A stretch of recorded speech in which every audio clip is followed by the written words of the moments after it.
Would I love to have someone special? Yes. Yeah. Really, a whole lot. Yeah, she would. But She really would. He really knows, yeah. Yeah. But you know, right now, hey, I'm waiting for God to send me the right person. So There you go. That's our little April Simpson, our co-worker, talking about living the single life. Problem is, April, along with countless other singles, don't want to be single. No. She joins us now from the lobby to talk with a relationship expert who is talking about being single and the qualified women and men out there. Wait a minute, April, this sounds like your segment. I think it is, Randy. It is my segment. You are set. I'm single by choice. Now, finding a husband, that's the hard part. Psychotherapist and relationship expert Dr. Dwayne Buckingham, he is joining me right now. And you wrote a book called Qualified Yet Single, Why Good Men Remain Single. Yes, I did. And it's already been made into a film. It is. It's going to be premiered. The film and the book is going to be released May 10th at the Tivoli Theater. Have a book signing from 2 to 5 p.m. And then those individuals who purchase the book at the book signing can actually come out to see the film. That's going to be it's going to be screening from 7 to 9 at the Tivoli Theater. So why did you write this book? Wanted to give women some strategies and ideas of how to deal with men who are qualified yet single. Oh, here we go. So okay. So women need strategies. Women need strategies. They need to understand the red flags, and that's Okay. what they're signposts that you need to look out for. And what is that? Those fear, emotionally unavailable men who are not available. They have great qualifications, financially stable, family oriented, but low emotional aptitude. And so what I try to help women understand that a man's intellect is not the thing that's going to make him good for a relationship. You need emotional maturity. Okay. And so I talk a great deal about that in the book.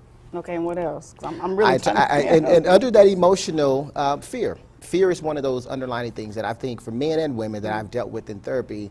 Fear of losing their independence, fear of losing their freedom, fear of being vulnerable. Fear, as a psychologist, is one of those major issues that we jump into that most people don't understand the significance of how it play a role in whether or not they enter into relationships. So men are scared, pretty much, that if they get married or get into a serious relationship, they won't be able to go out and hang with the boys anymore. Is that what it is? Yes, that is a big part of it. The other part of that, though, as men, we're taught to be providers and protectors. Right. And so the biggest fear is fear of being vulnerable. Not necessarily just losing that freedom with hanging out with the guys, but being emotionally vulnerable, because when you enter a relationship, you open up. And when you open up, there's a chance that you can be hurt. And so for men, we have this strong desire to be in control. So to be weak is not something that we do well with. Okay.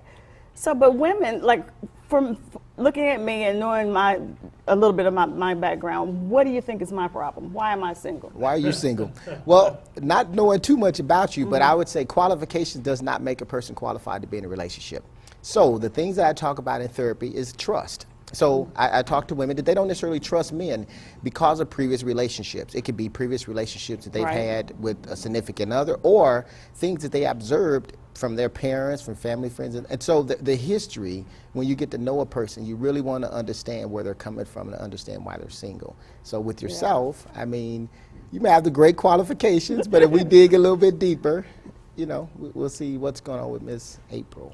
Well, see, my buddy Margie Ellisor, she says my problem is that I like the bad boys, the guys that have the tattoos and stuff and all that, which I do, but I like an educated bad boy. Okay. So what's wrong with that? Okay, well, and that's one of the guys talk about that in the documentary, that good men, I think, are not necessarily respected as much as the bad boy. The bad boy, he's going to come out and tell you exactly what he's wanting. He's going to be up front.